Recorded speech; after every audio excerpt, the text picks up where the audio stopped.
एक ब्राह्मण थे तो तीर्थ यात्रा करना चाहते थे। उनके लड़के थे पर उनकी ज्यादा आज्ञा नहीं पालन करते थे, तो सोचा कि बूढ़ा अकेले तीर्थ यात्रा कैसे कर पाऊंगा। तो एक गरीब ब्राह्मण का लड़का था, उससे कहा कि भैया तू इधर उधर नौकरी के लिए भटकता, अगर तू मुझे तीर्थ यात्रा करवा दे तो मैं तेरी खान पान की व्यवस्था और धनराशि भी दे दूंगा। ब्राह्मण ने कहा चलो अच्छा है, आपके साथ तीर्थों का भी दर्शन होगा। तो जहां जहां जाना चाहते थे वो जवान ब्राह्मण बूढ़े ब्राह्मण को ले गया, तीर्थ दर्शन कराती हो। जब ब्रज धाम आया तो उसको बहुत बुखार आ गया बूढ़े को। उसने बहुत सेवा की, जैसे मतलब माता अपने बच्चे की सेवा करती है, ऐसे सब सेवा की उस जवान ब्राह्मण ने। बड़ा द्रवित हुआ बूढ़ा ब्राह्मण, धनी ब्राह्मण था वो।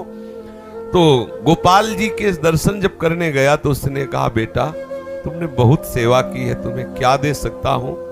मेरे एक बेटी है, बहुत सुंदर है बेटी और बहुत धन संपत्ति है, मैं तुम्हें दूंगा। बोले देखो बाबा तुम तो यहाँ बोल रहे हो, घर में तुम्हारे जवान लड़के हैं, हमारी पिटाई करेंगे। बोले हम गोपाल जी को साक्षी करके कहते हैं कि अपनी बेटी का ब्याह तुम्हारे से करवा दूंगा और संपत्ति भी दूंगा। बात हो गई। तीर्थ यात्रा करवा के जब घर पहुंचा तो बूढ़े की हिम्मत नहीं कि बात कर सके लड़कों के सामने, क्योंकि बेचारा गरीब ब्राह्मण का लड़का।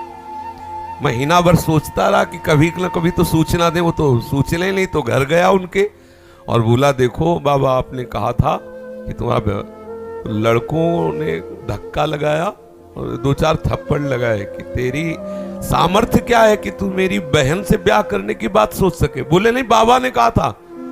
अब लड़कों की वो स्वरूप देख करके बाबा बदल गए। उनका हमें नहीं याद है कि हमने कुछ कहा था। अब उसने कहा अरे नहीं तुमने तो गोपाल जी के सामने कहा था। लोगों का हमें याद ही नहीं कि हमने तुमसे कुछ कहा है। पीट के भगा दिया। अब उस लड़के को इस बात का बुरा लगा कि तीर्थ यात्रा करके आया और कह रहा कि मुझे याद नहीं है। अब मैं अपनी तरफ से तो कहा नहीं था ब्याह करने की, और इसने हमारा अपमान भी करवाया, अब तो ब्याह करके ही रहेंगे। उसके जिद चढ़ गई। उसने पंचायत बुलाई और पंचायत में कहा कि इसने हमें तीर्थ यात्रा के लिए प्रेरित किया, तीर्थ यात्रा ले गया, मैंने इसकी सब सेवा की, इसने ठाकुर जी के सामने मेरे ब्याह की बात कही। तो बोले कोई और गवाही दो तब बात बनेगी। बोले गवाही में तो केवल हम ही और ये बुढ़ा और ठाकुर जी थे। तो बोले अब भाई गवाही तो दो में क्या, तुम जो कह रहे हो कि इन्होंने कहा वो कह रहे नहीं कहा, तो तीसरा चाहिए। जो तीसरे में तो ठाकुर जी थे। तो बोले अगर गवाही दे दें तो ब्याह हम जबरदस्ती करवा देंगे। पंचायत पहले लगती थी गांव में, जैसे होता है ना न्यायालय, तो छोटा मोटा न्यायालय समझो गांव का। पंच लोग जो निर्णय कर देते थे फिर वही होता था। तो बुढ़े से कहा तो बुढ़ा राजी हो गया, क्योंकि उसे पता था गोपाल जी थोड़ी आएंगे। उसने कहा अगर गोपाल जी कह दे पंचों के बीच में आके कि हाँ हमारे सामने ब्याह की बात हुई थी, तो अब किसी की बात नहीं मानेंगे, हम ब्याह कर देंगे। लड़के भी राजी हो गए, क्योंकि सबको पता था कि कोई ठाकुर जी मूर्ति थोड़ी चल के आएगी। और उसने मूर्ति नहीं माना था, उसने साक्षात ठाकुर जी माना था। आया वृंदावन और ठाकुर जी का शयन हो गया था। वहां से अब वो बहुत परेशान कि अब कल तक हम रुके फिर ठाकुर जी से बात करें तो ऐसा। अब दरवाजा बंद थे, खटखटाया, क्योंकि उसके लिए मूर्ति थोड़ी है, और कहा सुनो गोपाल जी हम तुमसे ये पूछने आए कि वो जो वृद्ध ब्राह्मण था उसने कहा था कि नहीं तुम्हारे सामने ब्याह की बात। दो चार बार आवाज लगाई तो वहां से तो कोई उत्तर नहीं आया। फिर बहुत जोर से बोला बड़बड़ा के देखो हम तुम्हें चैन से सोने नहीं देंगे, हम पैदल चल के आए भूखे हैं और आप ब्याह की समस्या है और आपको इसका उत्तर दे। छोटी मोटी बात होती तो छोड़ देते, ब्याह की बात है। ठाकुर जी ने अंदर से कहा मूर्ति कहीं चलती है, वहां चल के जब बोले मूर्ति बोलती तो चलेगी क्यों नहीं। ठाकुर जी फंस गए। ठाकुर जी ने अंदर से कहा कि कहीं मूर्ति वहां जाके थोड़ी उड़ीसा में वहां जाके साक्षी थोड़ी देगी, मूर्ति चलती थोड़ी है। बोले महाराज जब मूर्ति बोलती है तो चलेगी क्यों नहीं। अब ठाकुर जी विवश हो गए। ठाकुर जी बाहर निकल के आए और सब सेवक लोग सुला के गए थे।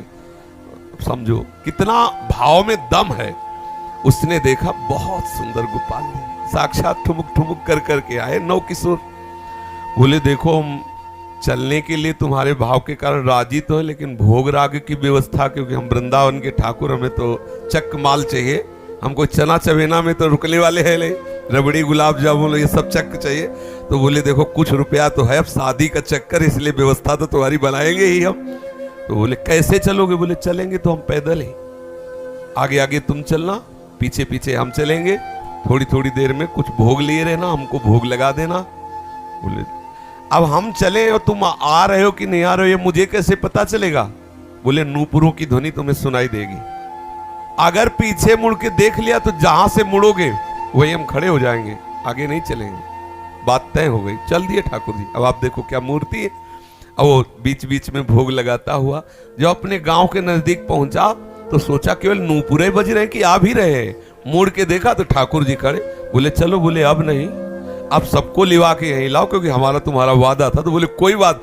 गांव में दौड़ता हुआ गया, सबसे हल्ला मचा, वृंदावन के ठाकुर पधारे साक्षी देने के लिए।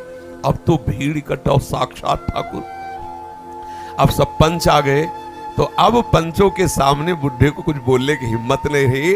ठाकुर जी ने सबके सामने उस भक्त की वचन रक्षा के लिए बोले और कहा हमारे सामने का और ब्याह हुआ। अब आप सोचो, अगर ये कोई बात सतयुग की नहीं है, ये बात सतयुग की नहीं है, ये कलयुग की ही बात है।